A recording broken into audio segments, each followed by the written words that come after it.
Buenas noches a todos, bienvenidos a un nuevo encuentro en la sección MOOC, charlas abiertas, gratuitas y online. Hoy tenemos con nosotros al doctor Rubén Gatti, quien es el director del posgrado en Medicina Felina 1 y Medicina Felina 2. Doctor, cuando quiere puede comenzar. Muchas gracias. Bueno, gracias. Buenas noches a todos. Bueno, es un gran gusto para mí estar aquí en esta charla virtual. La idea hoy es hacer un poco, una pequeña charla sobre características particulares del gato, que es parte del posgrado que vamos a comenzar este mes, que es el posgrado 2 de Medicina Felina. Bueno, muchas veces nos hacemos esta pregunta, ¿no? ¿Qué es un gato? Sobre todo por todos los cambios y las diferencias que vamos viendo a través del tiempo, que vamos aprendiendo con el tema gato. En principio, lo que sabemos es y que venimos diciendo hace mucho tiempo, es que el gato no es un perro chico, ni es un bebé humano peludo, y que es una especie diferente, con muchísimas particularidades de distintos puntos de vista, ya sea el metabólico, el de comportamiento, el nutricional, las enfermedades infecciosas, parasitarias, etcétera, etcétera. O sea, los gatos son otra especie, que son muy distintas del perro, con lo cual nuestro criterio de atención de gatos enfermos tiene que ser totalmente distinta a cuando nos manejamos con los perros. Por eso yo siempre digo que cuando estamos frente a un gato en la camilla, nos tenemos que sacar el chip de perro de la cabeza, que es el que nos han metido generalmente en todas las facultades de veterinaria, y empezar a usar un chip nuevo de gato. Bien, entonces vamos a ver algunas características interesantes que definen a un gato. En primer lugar, el gato es un carnívoro estricto, solitario y autosuficiente. O sea, esto significa que el gato, una vez adulto, solo come presas vivas y, por supuesto, como es un animal solitario, tiene que cazar presas pequeñas. O sea, al no poder cazar en grupo, en manada, como lo hace el perro, entonces sus presas tienen que ser pequeñas para que él las pueda cazar fácilmente. Esto hace, como vamos a ver más adelante, que tenga que hacer que esta caza de presas pequeñas tiene que hacerlo varias veces al día, porque obviamente con una presa sola no cubre sus requerimientos nutricionales. Tiene un fuerte apego al territorio, tiene una capacidad sociable o de sociabilidad que puede ser variable. En este aspecto se puede adaptar mucho el gato, desde vivir totalmente solo a vivir en comunidades. Y a su vez también el gato es presa, o sea, es una presa de carnívoros más grandes.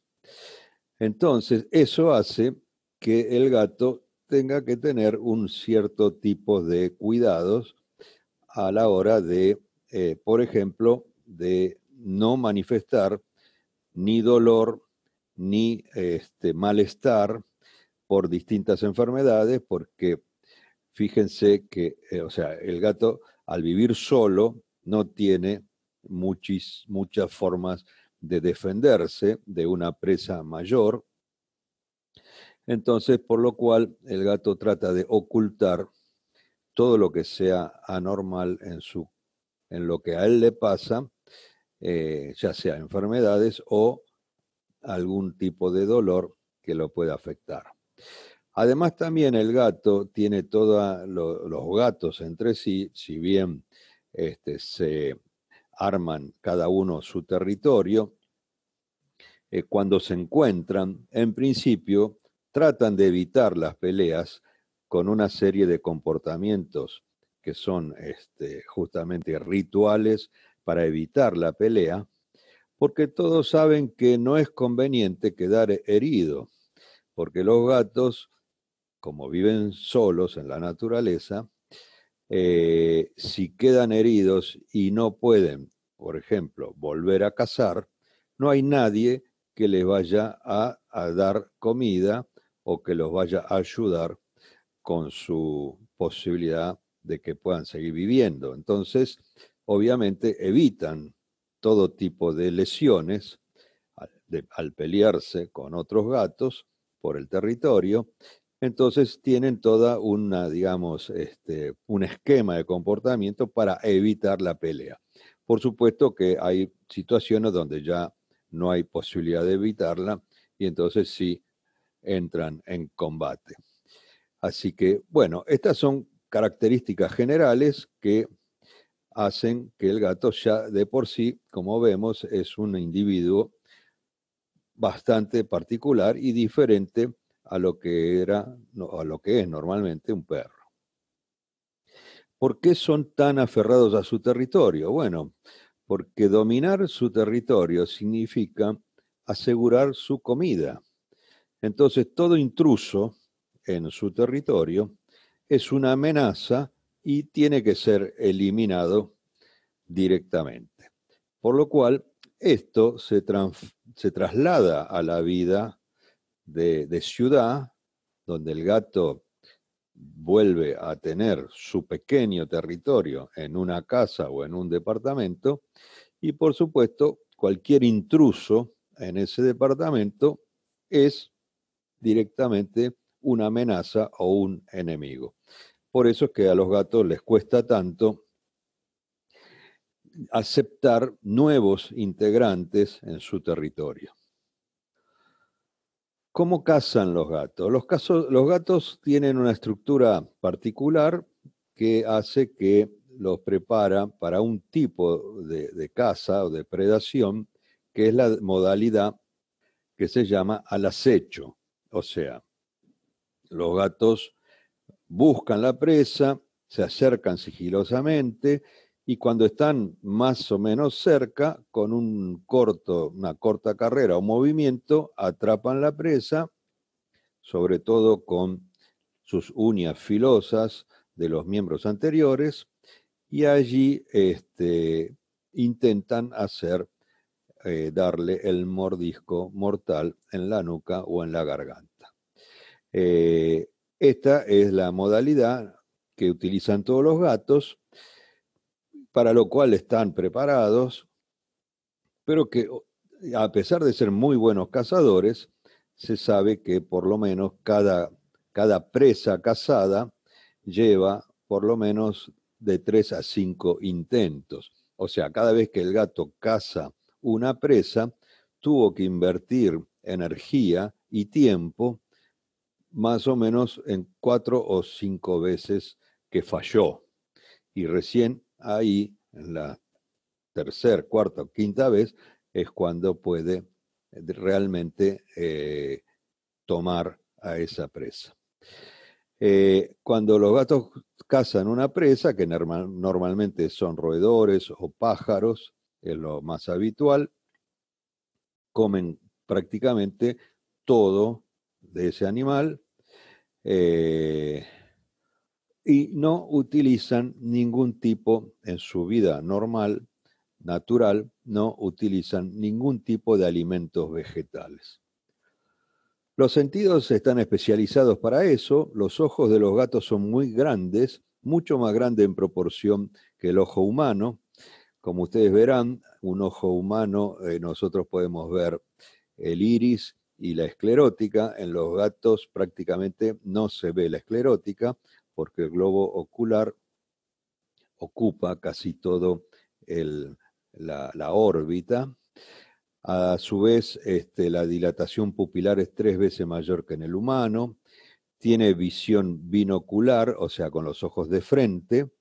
Eso hace que pueda ver bien en forma tridimensional tridimensional y eso hace que pueda calcular con mucha exactitud dónde está la presa para poder agarrarla.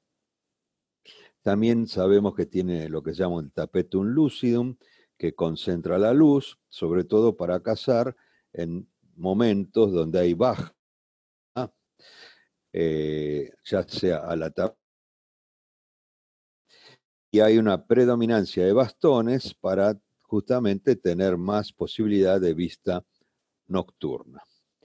Y después tienen una característica interesante que es la pupila en forma vertical, que hace que controle mucho mejor la entrada de la luz cuando están en un día con mucha luminosidad. Los oídos también están preparados para la caza porque permiten, digamos, sentir o percibir sonidos mucho más agudos que en el hombre, porque son los sonidos que pueden emitir los roedores, con lo cual ellos pueden captar mucho más fácilmente la ubicación de los roedores. O sea, el oído tiene una capacidad muy importante para ubicar a sus presas por el sonido.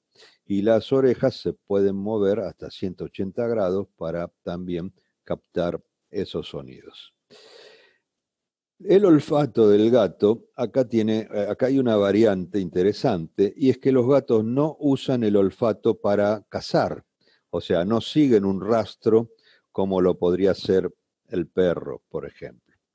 Pero sí, el olfato es muy importante para la vida social, sexual y alimenticia del gato. O sea, con el olfato se puede, por supuesto,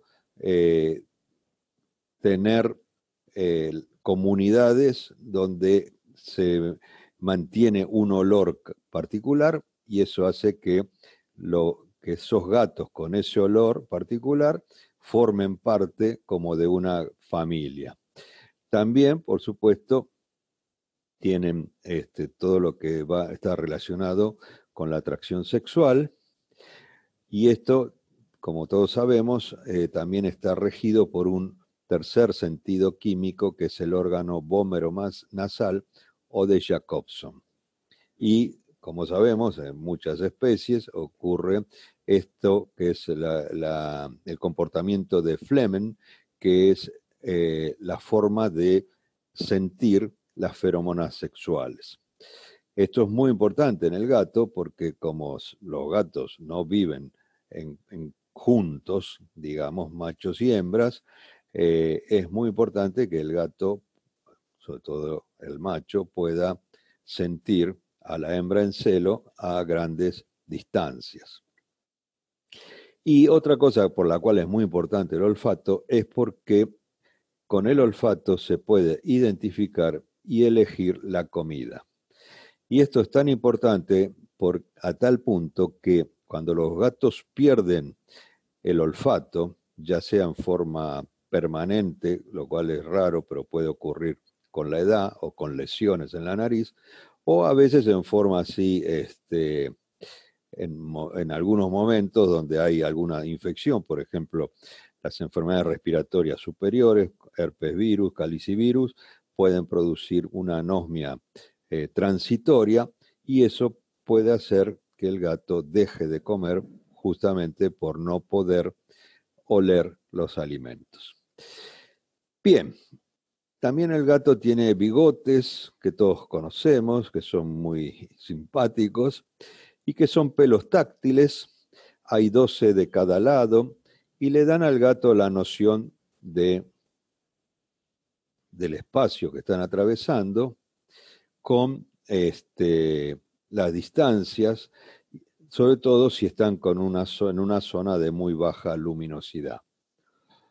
Una cosa interesante con los bigotes es que hay comederos que si son muy profundos, los bordes tocan los bigotes y eso puede molestar al gato y puede hacer que de alguna forma deje de comer porque no pueda o no le gusta ese roce de los bigotes con los comederos.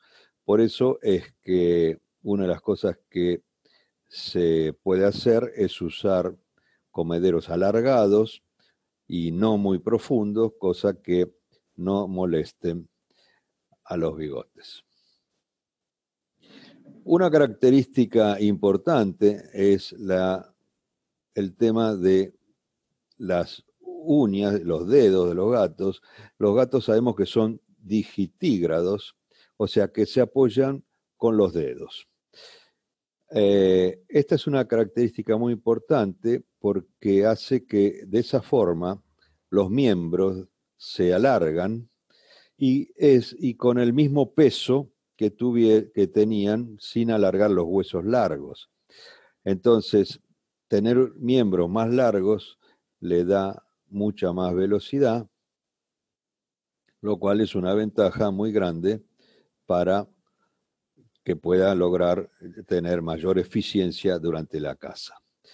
Y las uñas, que son retráctiles, esto normalmente la tienen la mayoría de los felinos y es para mantenerlas siempre filosas para atrapar la presa. O sea, si el gato tuviera las uñas que estuvieran en contacto con el piso, estarían siempre como más limadas, con menos punta, y eso sería una forma más difícil de poder atrapar presas con las uñas.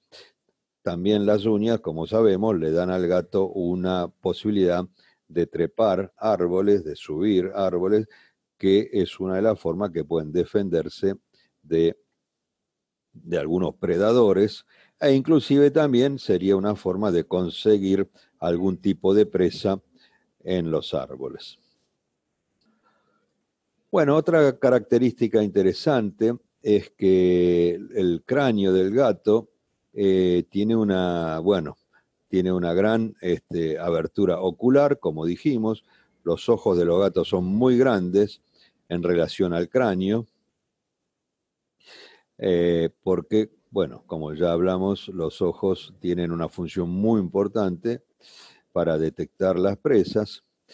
Y además el gato tiene una mandíbula muy fuerte para lo que es su tamaño, y los músculos son muy potentes, el proceso coronoide es grande, o sea que la rama como vertical de la mandíbula, y los músculos de la masticación son muy potentes, lo cual hacen que pueda dar el mordisco que inmoviliza la presa, que sea más eficiente, digamos, ¿no?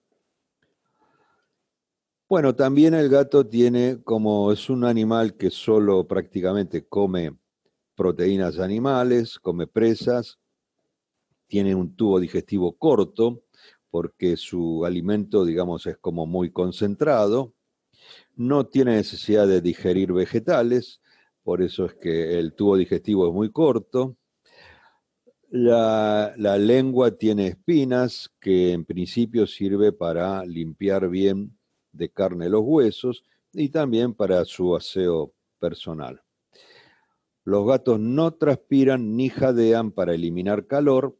Esto es un tema también muy importante que nos va a dar algunas pautas cuando hagamos clínica. Y por ejemplo, gatos con altas temperaturas, si no pueden eliminar calor, pueden entrar en una situación de anorexia o de golpe de calor. O sea, primero anorexia y después, si está más acentuada, sería más fácil encontrar o empezar con un golpe de calor.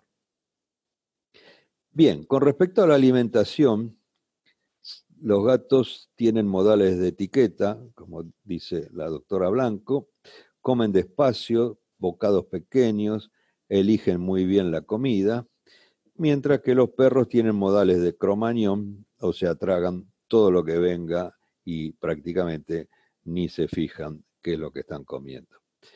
La alimentación del gato también es muy particular, no otorga valor social a la comida, o sea, no le interesa compartir la comida. Este es un dato muy interesante, sobre todo para la relación con los humanos. Los humanos somos muy sociables, generalmente, y le damos un valor social muy importante a la comida. Y entonces el gato es todo lo contrario, o sea, al gato no le interesa compartir la comida ni tratar de comer con personas, con amigos, digamos. También hay una disociación entre predación y alimentación. ¿Qué significa esto? Que los gatos pueden seguir cazando aunque hayan comido. ¿Y por qué ocurre esto?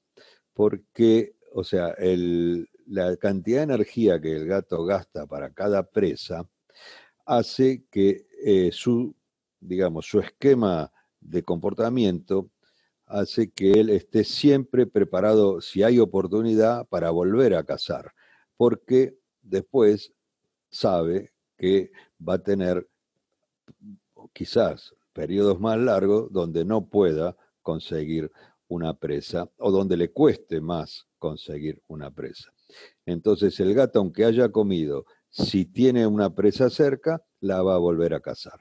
Esto a veces trae algún conflicto con la familia humana, que hay personas que se quejan, como que dicen, bueno, yo le doy de comer el mejor alimento y él va y me trae un ratón o un pajarito. O sea, la gente hay que explicarle que eso está separado en el cerebro del gato, o sea que no es que el gato come y después, digamos, se pone a dormir la siesta porque ya comió, sino que siempre está como preparado o alerta para seguir cazando. Los gatos tienen necesidades de aminoácidos esenciales muy importantes, también tienen una alta necesidad de grasas, sobre todo de algunos ácidos grasos que son digamos, de necesidad, de primera necesidad para el gato, sobre todo los esenciales, los omega 3 y omega 6, y también tienen un bajo nivel de metabolismo de hidrato de carbono porque sencillamente los hidratos de carbono no intervienen en su dieta, o sea, más que lo que puedan conseguir que esté adentro de sus presas, como dijimos antes, los gatos no van a ingerir hidratos de carbono en forma directa en la naturaleza. Como dijimos, la forma normal de comer de un gato sería comer varias raciones durante el día. Normalmente se considera que pueden ser de 8 a 10 ratones. Y en general, como también ya comentamos, los gatos no cazan fácilmente, sino que tienen por lo menos de 3 a 5 intentos fallidos antes de conseguir cada presa. Perdón. Hay una alta necesidad de proteínas, como ya dijimos, en los gatos. Es una de las especies que más necesita proteínas. Normalmente acá tenemos algunos datos del AFCO, como que, bueno, el 30% del peso de la dieta tiene que ser proteínas en las dietas de crecimiento y el 26% del peso de la dieta para mantenimiento. Esto contrasta con el perro, donde los valores son de 22 y 18 de energía metabolizante. Hay una gran necesidad de mantenimiento de proteínas de ingerir proteínas para mantener el tejido corporal normal.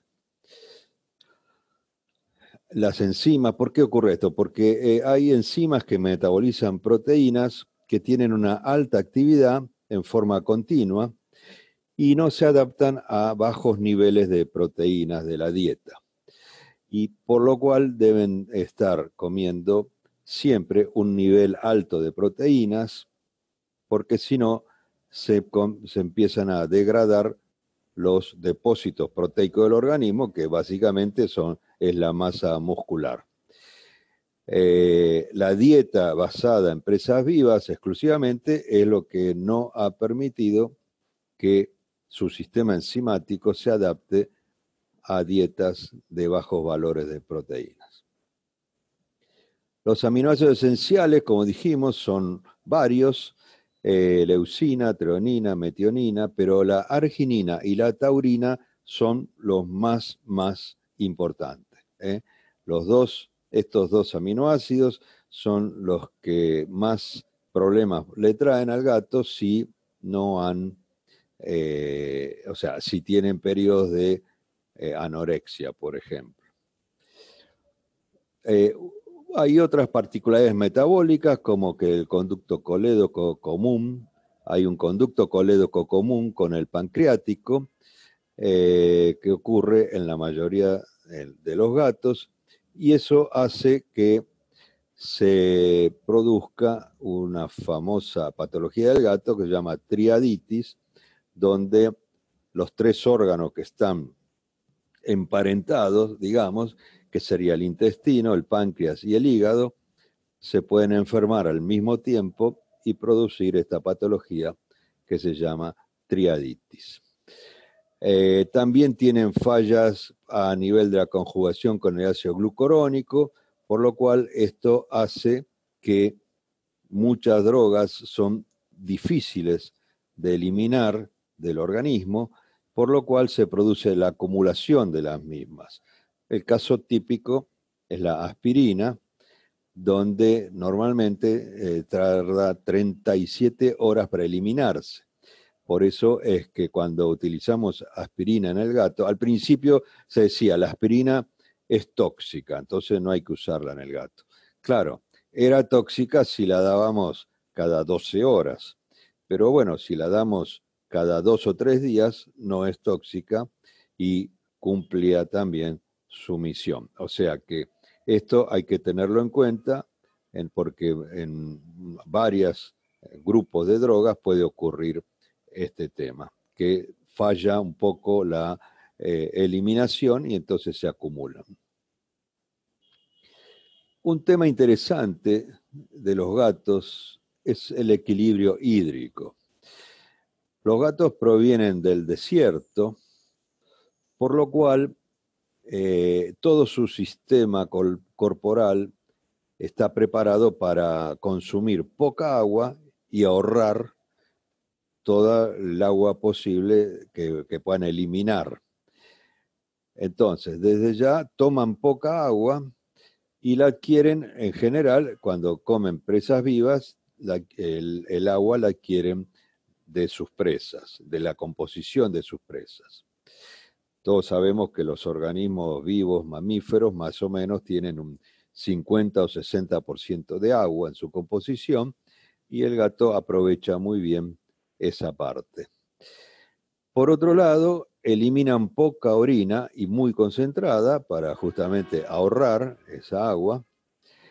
Fíjense qué interesante, otra de las cosas que hace el gato es eliminar materia fecal muy seca y dura, eso es lo normal, porque también es materia fecal que tiene muy poca agua.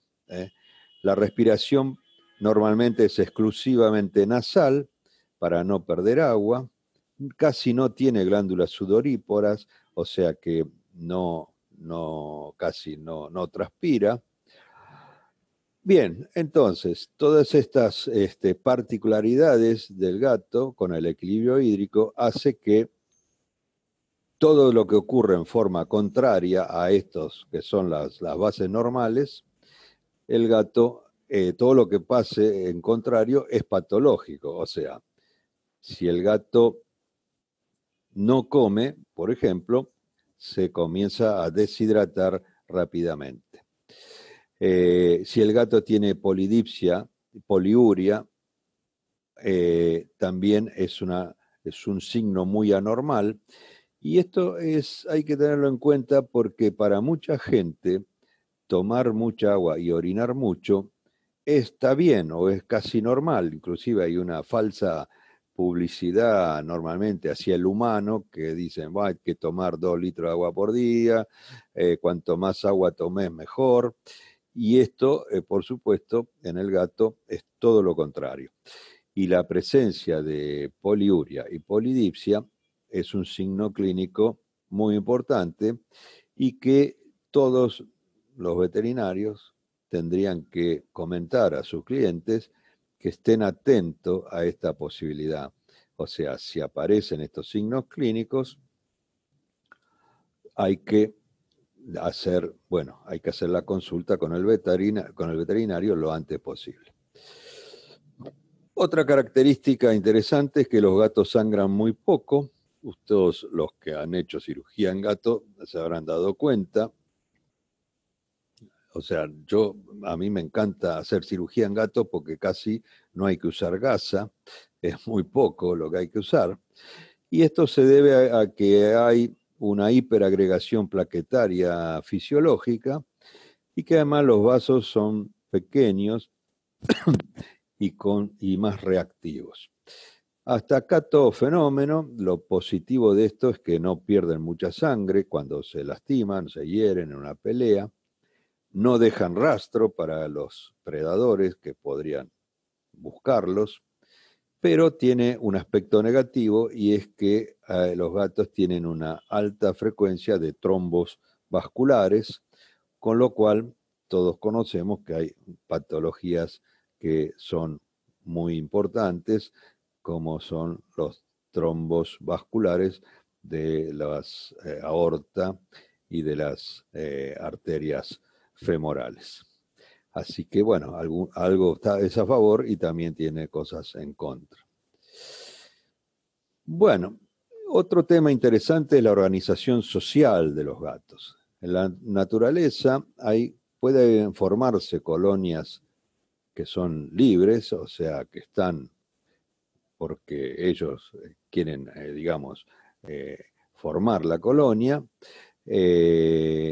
Ambos sexos son polígamos, las hembras pueden copular con varios machos y esto da una mayor diversidad genética y, digamos, la explicación sería, ¿no?, que tienen de esa forma una mayor diversidad genética y también de esta forma se evitaría el infanticidio por los machos. Ustedes saben que hay una costumbre que en los felinos, que los gatos machos cuando entran en una colonia pueden matar a las crías para que de esa forma las madres o las hembras entren en celo más rápidamente y poder copular con esas hembras, ¿no? En estas colonias si tienen poco alimento o el alimento es escaso, las madres rechazan a los cachorros a partir de los 6 meses, o sea, producen como el destete natural y los echan de la colonia para que hagan su vida fuera de la misma. Pero si hay mucho alimento disponible, normalmente las hembras de ese grupo siguen, se mantienen en la colonia. Entonces va aumentando esa colonia, normalmente por las hembras. Y algunos machos pueden también formar parte de la colonia. En general, la cohesión de la colonia es por parentesco y por el olor. El olor de grupo o de colonia es muy importante porque hace que se forme como una gran familia, ¿no? En los gatos que viven en departamentos, sobre todo si son, un grupo de 3, 4, 5 gatos, el olor del grupo que se produce al convivir todos juntos es lo que les da como la identidad de familia. Pero todos sabemos también que cuando uno de esos gatos va al veterinario y cambia el olor, entonces al volver puede tener problemas con el resto, que lo pueden rechazar porque no le siente el olor del grupo. Entonces, ese es un tema interesante que hay que comentarle siempre a la gente, que tengan mucho cuidado, sobre todo cuando uno de esos gatos fue a hacerse una cirugía, por ejemplo. Entonces, cuando vuelve, tienen que tener cuidado porque los gatos que están en la casa lo podrían atacar. Normalmente eso ocurre normalmente entre 1 y 2 días hasta que el gato vuelve a tener el olor familiar y de esa forma vuelve a ser parte de la familia. Bueno, hay una serie de comportamientos como que indica que los gatos están digamos, en cohesión, en una forma familiar, que es llevar la cola vertical, tocarse nariz con nariz, dormir y descansar juntos, higienizarse mutuamente, frotarse entre ellos, compartir juegos, etcétera. O sea que, bueno, aquí vemos en estas fotos estos comportamientos que hacen que son signos amistosos entre los gatos de un grupo familiar. También hay en algunos casos, gatos dominantes o déspotas que se han llamado, porque son gatos que sobresalen en el grupo de los gatos, de esa familia de gatuna, digamos, y son los que controlan los recursos como la comida, la bandeja sanitaria, los escondites, el lugar de descanso. Y eso hace que muchas veces algunos de los otros gatos del grupo sean maltratados. Y estos gatos que han sido o que son maltratados por el gato déspota o dominante son los que pueden sufrir de un estrés crónico por esta situación y que pueden presentar a la larga algún tipo de patología producida por el estrés crónico, como podría ser, por ejemplo, una cistitis intersticial. Así que estas son cosas que hay que tenerlos en cuenta, sobre todo cuando hay más de un gato. Bien, hablando ya un poco de pediatría, simplemente unos pequeños datos. Los gatos nacen con un alto desarrollo del tejido nervioso. La leche de la gata es muy rica en proteínas, en grasa. Fíjense, es casi 10 veces más rica que la del humano. Y esto es porque justamente los gatitos crecen muy rápidamente, duplican su peso en una semana, cuando los humanos necesitan por lo menos 6 meses. El bovino también necesita 6 meses, o sea que la leche humana y la de los bovinos es muy parecida, pero es muchísimo más diluida que la leche de una gata. Así que si vamos a alimentar cachorros, hay que tener en cuenta con una leche artificial que tiene que ser una leche muchísimo más concentrada que una leche de vaca. Y bueno, y la velocidad de crecimiento es tan buena y tan grande que a los 6 meses de edad los gatitos ya pueden desenvolverse solos y directamente, si estuvieran en la naturaleza, normalmente se consiguen su alimento y viven en solitario desde ese momento. Con el destete hay varias, digamos, normas o formas de hacerlo también, pero en general lo que se está viendo es que si bien el destete se puede producir a partir de los 2 meses de edad, donde ya el gatito está comiendo bien, comida sólida, se ha visto que si le damos por lo menos un mes más, o por lo menos llegar a las 14 semanas de edad, ahí se han hecho estudios, se han visto que estos gatos tenían mucho menos problemas de comportamiento que los gatos destetados antes. Esto es interesante porque durante ese tiempo la madre también educa al gatito, ¿no? y le da una serie de pautas que por supuesto son para manejarse dentro de la especie, pero que cuando el gato va a vivir con un grupo humano, también son útiles para tener un mejor comportamiento. Bien, los gatos fueron y serán marcadores del modernismo porque siempre estuvieron en las civilizaciones más avanzadas, lo hicieron en Egipto y lo hacen ahora en el siglo XX y XXI en las grandes ciudades. O sea, los gatos han cambiado mucho su hábitat y han pasado de lo que son gatos que vivían en los techos, en las casas bajas, de barrios de casas bajas, han pasado a los departamentos de edificios, con lo cual han tenido, bueno, una gran ventaja es que han tenido una mejor calidad de vida muchas veces y han alargado su vida, pero también hay algunos que han tenido un poco más de problemas de estrés. Así que eso es lo que también vamos a tener en este caso, cuando hagamos medicina felina, vamos a tener muchas patologías por el estrés, que no la van a tener todos los gatos, pero que no van a ser, se van a hacer presentes muchas veces en esos gatos que viven en departamentos. Bien, aquí entonces con este gráfico más o menos estamos tratando de determinar o de hacer un resumen de lo que estuve comentando.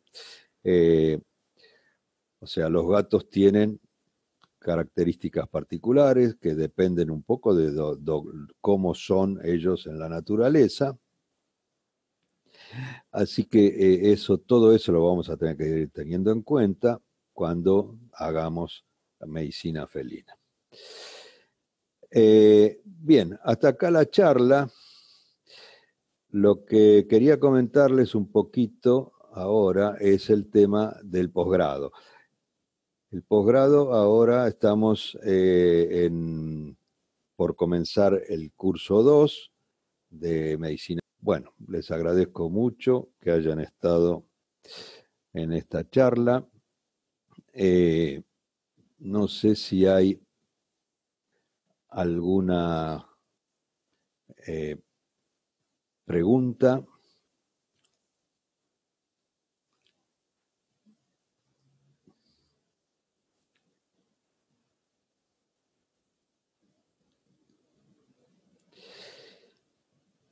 El curso va a empezar ahora a fines de mayo, así que cuanto les interese, hay una forma de contactarse para inscribirse, que es mandar un mail a la dirección posgrados@veterinariosenweb.com. Bueno, les agradezco mucho a todos la participación y bueno, para los que puedan y les interese, nos encontraremos en el posgrado. Bueno, muchas gracias a todos, muchas gracias al doctor Rubén Gatti y los esperamos el próximo 23 de mayo para el comienzo de la segunda edición del posgrado en Medicina Felina 2. Muchas gracias y buenas noches.